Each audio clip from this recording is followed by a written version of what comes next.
नमस्कार। साहित्य तक के बुक कैफ़े की एक दिन एक किताब में मैं जयप्रकाश पांडे आपका स्वागत करता हूँ और आज मैं गरिमा श्रीवास्तव की पुस्तक देह ही देश क्रोएशिया प्रवास डायरी इसके साथ उपस्थित हूँ। गरिमा श्रीवास्तव जवाहरलाल नेहरू विश्वविद्यालय में प्रोफेसर हैं। हिंदी की जानी मानी लेखिका हैं और वह लेखिका हैं जिनके सरोकार स्त्री की आकांक्षाओं, उसके दुख, उसके दर्द, उसकी संवेदना, उसकी चाहत, उसकी इच्छाओं से कहीं अधिक स्त्री के अधिकारों से जाकर जुड़ते हैं। गरिमा का जन्म 18 जुलाई 1970 को नई दिल्ली में हुआ। उनकी जो प्रकाशित पुस्तकें हैं वो ऑश्विट्ज़ एक प्रेम कथा, देह ही देश जिसके साथ मैं उपस्थित हूँ, चुप्पियाँ और दरारें, हिंदी नवजागरण, इतिहास, गल्प और स्त्री प्रश्न, किशोरीलाल गोस्वामी, लाला श्रीनिवास दास, हिंदी उपन्यासों में बौद्धिक विमर्श, भाषा और भाषा विज्ञान, लड़की में नारी चेतना, आशु अनुवाद शामिल हैं। बहुत सारी पुस्तकों का उन्होंने संपादन किया है और नवजागरण और स्त्री, हिंदी और नवजागरण और स्त्री श्रृंखला में 7 पुस्तकें उनकी प्रकाशित हो चुकी हैं। बहुत कुछ लिखती हैं, लेकिन उनके पिछले उपन्यास ऑश्विट्ज़ एक प्रेम कथा की चर्चा मैंने की थी। हिटलर नाजी सेना के अत्याचारों का क्या असर उस शहर पर हुआ और बांग्लादेश से शुरू करके बंगाल की एक लड़की की मनोभावों से किस तरह से पश्चिमी जगत जुड़ता है और स्त्री का देश चाहे जो भी हो, उसकी भावभूमि, उस पर अत्याचारों की कहानियाँ एक जैसी हैं। मैं कहूँगा कि देह ही देश जो क्रोएशिया प्रवास की डायरी है, गरिमा श्रीवास्तव की उस पुस्तक, हालांकि यह पुस्तक उनकी पहले आ चुकी थी, राजकमल ने उसे फिर से छापा है, लेकिन इस डायरी में दर्ज जो किस्से हैं वह आपकी आत्मा को हिला देते हैं। युद्ध स्त्री की देह पर लड़ा जाता है, भले ही उसके लिए राजनीतिक, कूटनीतिक, सामरिक किसी भी तरह का द्वंद्व हो। आधार भूमि युद्ध की चाहे धर्म हो, चाहे सियासत हो, चाहे प्रभुसत्ता हो, चाहे संप्रभुता का प्रश्न हो, चाहे जातीय श्रेष्ठता का बोध हो, लेकिन हर तरह के युद्ध में स्वीकार अगर कोई होता है, युद्ध असल में कहीं लड़ा जा रहा होता है, तो वह स्त्री की देह होती है। गरिमा श्रीवास्तव दरअसल एक अध्यापन के सिलसिले में क्रोएशिया पहुंची। यूरोप यात्रा के लिए उन्होंने तैयारियां की और वहाँ पे जाग्रेब विश्वविद्यालय में वो रही 2010 और 11 के बीच दर्शन शास्त्र विभाग में। और उस यात्रा के दौरान -2, 3, 4 डिग्री टेम्परेचर के शहर में, जहाँ उनकी भाषा भी नहीं थी, अंग्रेज़ी भी बहुत सिर्फ युवा लोग बोल रहे थे, क्रोनिया जो वहाँ की भाषा थी, वहाँ पढ़ाने के दौरान उन्होंने सर्बियाई युद्ध, बोस्निया हर्ज़ेगोविना और सर्बों के बीच जो युद्ध था, उस युद्ध में जो शिकार स्त्रियां थी, युद्ध किस तरह से स्त्री के प्रति उसके तन पर किस तरह का प्रभाव छोड़ता है। जंगें खत्म हो जाती हैं लेकिन स्त्री का दर्द खत्म नहीं होता। किस तरह से अपने जीवन यापन के लिए एक स्त्री के साथ किस तरह से उसे कैंप में रखा जाता था और पूरे दिन उसकी स्थितियां, चाहे उसमें बूढ़ी हों, चाहे उसमें बच्चियां हों। बहुत सारी ऐसी स्त्रियां थीं जिन्होंने अपने पतियों के डर से जो है वह अपने ऊपर हुए अत्याचार की गाथा को किसी से नहीं कहा, लेकिन उनका दर्द जो है वह गरिमा श्रीवास्तव के सामने छलक आया ही। युद्ध में वो कहती हैं कि युद्ध में जो बलात्कार पीड़िताओं हैं उनसे मिलने के बाद लगता है कि ये कोई मनोवैज्ञानिक विचलन जैसी बात नहीं है। ये केवल उसके यौनांगों पर आक्रमण नहीं है, बल्कि ये एक ऐसा कृत्य है जो एक तरह की घृणा और एक तरह के वहशीपन से उपजा हुआ है। और उनका कहना है कि दरअसल ये कामोत्तेजना का दबाव नहीं है कि कोई पुरुष इस तरह से आक्रमण करता है। उनका कहना है कि दरअसल युद्ध में जो है, जो शरीर विक्षत होता है, उसमें तो केवल मृत्यु होती है, लेकिन जब बलात्कार जैसी कोशिशें होती हैं तो मन और मस्तिष्क तन के साथ साथ इन पर भी चोट पहुंचती है। और ये सबसे बड़ा कारगर हथियार है जो युद्ध में सैनिक होते हैं या जो लोग आक्रमण करते हैं। और इसकी चोट इतनी गहरी होती है, इतनी गहरी होती है कि जो शोषित है, धर्षित व्यक्ति है, वह सही मायनों में कभी भी अपने ऊपर हुए उस अनाचार को कह नहीं पाता है।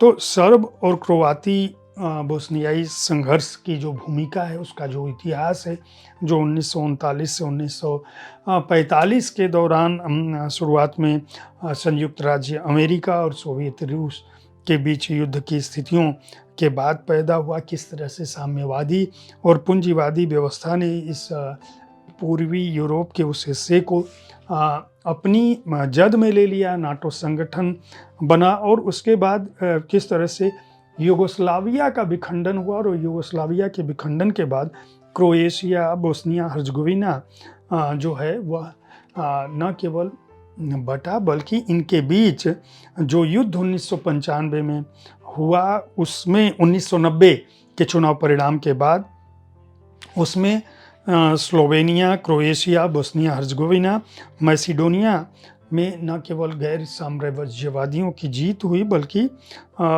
स्लोवेनिया और क्रोएशिया ने खुद को आज़ाद किया 1990 में।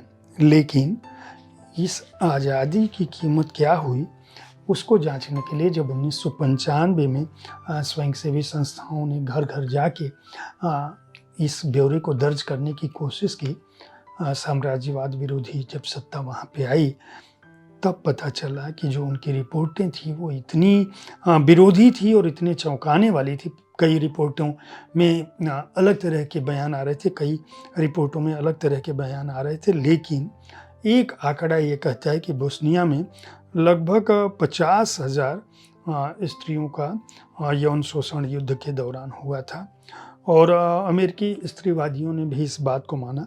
कोई 30,000 मानता है, कोई 20,000 मानता है, लेकिन आंकड़ों से अलग गरिमा श्रीवास्तव इस बात को दर्ज करती हैं कि दरअसल ये जो अनंत कहानियां हैं स्त्री के शोषण की, हिंसा की, यातना की, उसके देह पर नियंत्रण करने की, दरअसल इसके पीछे जो उद्देश्य है वो अपनी भूमिका में भी इस बात को स्पष्ट करती हैं कि इसमें 3 तरह के उद्देश्य। जब स्त्री को कोई आक्रांता निशाना बनाता है उसके शरीर को, तो उसका उद्देश्य होता है कि पहला, आम नागरिक जो है वो डर जाते हैं। दूसरा जो है, नागरिकों में तेज़ी से भागते हैं। जब बलात्कार होना शुरू होता है तो परिवार के परिवार लोग भागते हैं।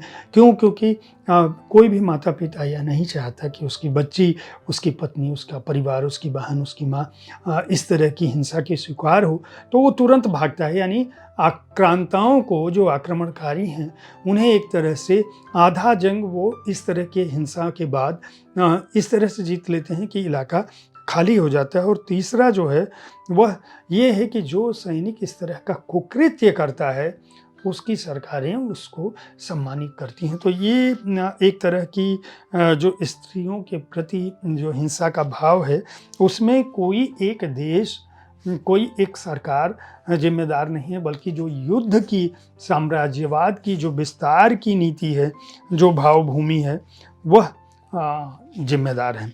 और इस लंबी भूमिका के बाद उन्होंने मतलब स्त्रीवाद को लेकर, युद्ध में स्त्रियों की स्थिति को लेकर, नस्लवाद क्या है, जातीय खेल क्या है, स्त्री को लेके किस तरह के ऐसे सोच क्यों पैदा हुए, वहाँ से वो शुरू करती हैं। और फिर इस लंबी भूमिका के बाद वो इस पुस्तक की शुरुआत करती हैं कि किस तरह से हैदराबाद से दिल्ली और दिल्ली से जागरेब की उन्होंने यात्रा की, जहाज़ में उनको किस तरह की परिस्थितियाँ मिली, फरवरी के महीने में किस तरह से उनको एक अलग तरह के वातावरण में उन्होंने जीवन जीना शुरू किया और कैसे उनको अपना वतन याद आता गया और वहाँ पे उनको अपनी एकांतता को काटने के लिए अपने समय को काटने के लिए उनके पास यह था कि वह वहाँ के लोगों से घुले मिलें और चिट्ठियाँ लिखें, ईमेल लिखें।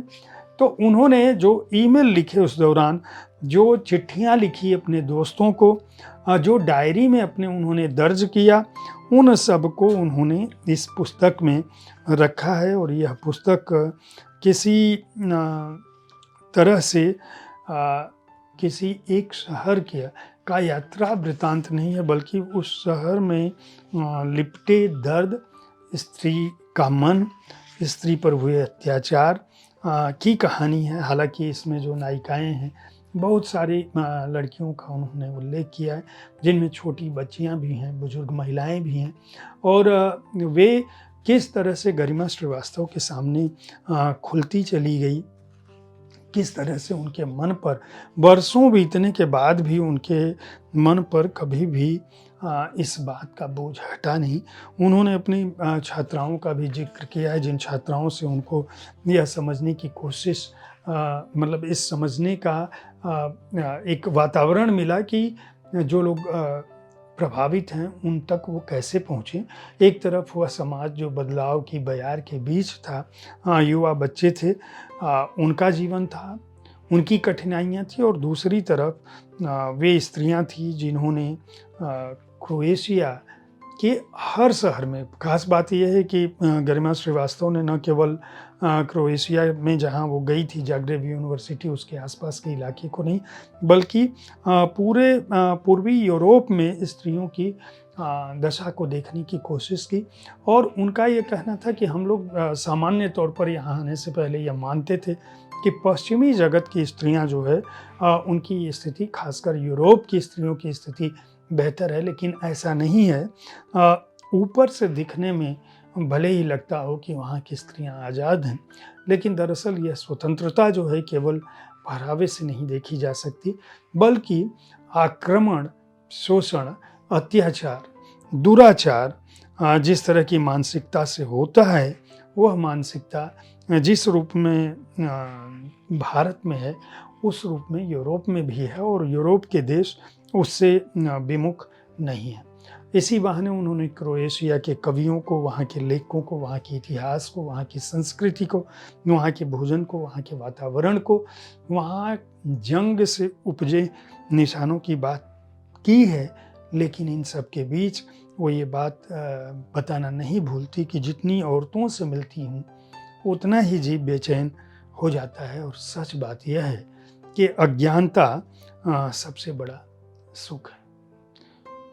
गरिमा श्रीवास्तव के संवेदनशील मन को समझने के लिए, और इस पुस्तक में जिन स्त्रियों का उल्लेख है, किसी एक स्त्री का, उसकी एक कहानी बताकर मैं शायद इस पुस्तक के साथ न्याय नहीं कर सकता था। इस डायरी के हर पन्ने में पृष्ठ दर पृष्ठ न केवल मनुष्य के सामाजिक विकास का जो खोखलापन है वह दिखाई देता है, बल्कि हम अपने को सभ्य कहने वाला समाज आज भी कितना बर्बर है, कितना जंगली है, कितना जाहिल है, और स्त्री को समानता का अधिकार देने के तमाम दावों के बावजूद उसकी निगाहें, उसकी सोच किस तरह से उसके विपरीत हैं।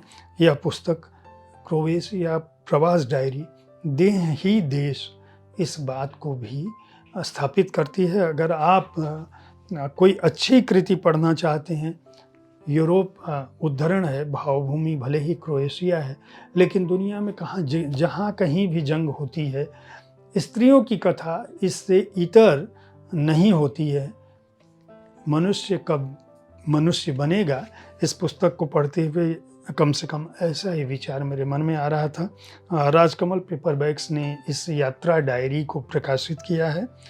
यात्रा डायरी कहना या एक तरह से गरिमा श्रीवास्तव की लेखनी के बहाने क्रोएशिया के इतिहास से और उस इतिहास से गुजरना जो महिलाओं के अत्याचार को बहुत बारीकी से दर्ज करता है, उससे गुजरना एक अलग तरह का अनुभव देता है, आपको संवेदनशील बनाता है, आपको और भी मनुष्य बनाता है। राजकमल पेपरबैक्स को मैंने बता दिया है, 299 रुपये इस पुस्तक का मूल्य है और पृष्ठ संख्या है 198। उम्मीद है साहित्य तक का यह एपिसोड आपको पसंद आया होगा। इस कार्यक्रम में किस तरह की पुस्तकों की चर्चा आप चाहते हैं, उसके बारे में अपनी राय से हमें ज़रूर अवगत कराएं। हमारी कोशिश होती है कि विविध विधाओं की पुस्तकों के साथ मैं आपके पास हर दिन पहुंचूं, ताकि आपको अपनी पसंद की पुस्तक चुनने में आसानी हो। कल ठीक इसी समय ऐसे ही किसी एक कृति के साथ मैं फिर मिलूंगा। देखते रहिए साहित्य तक। धन्यवाद।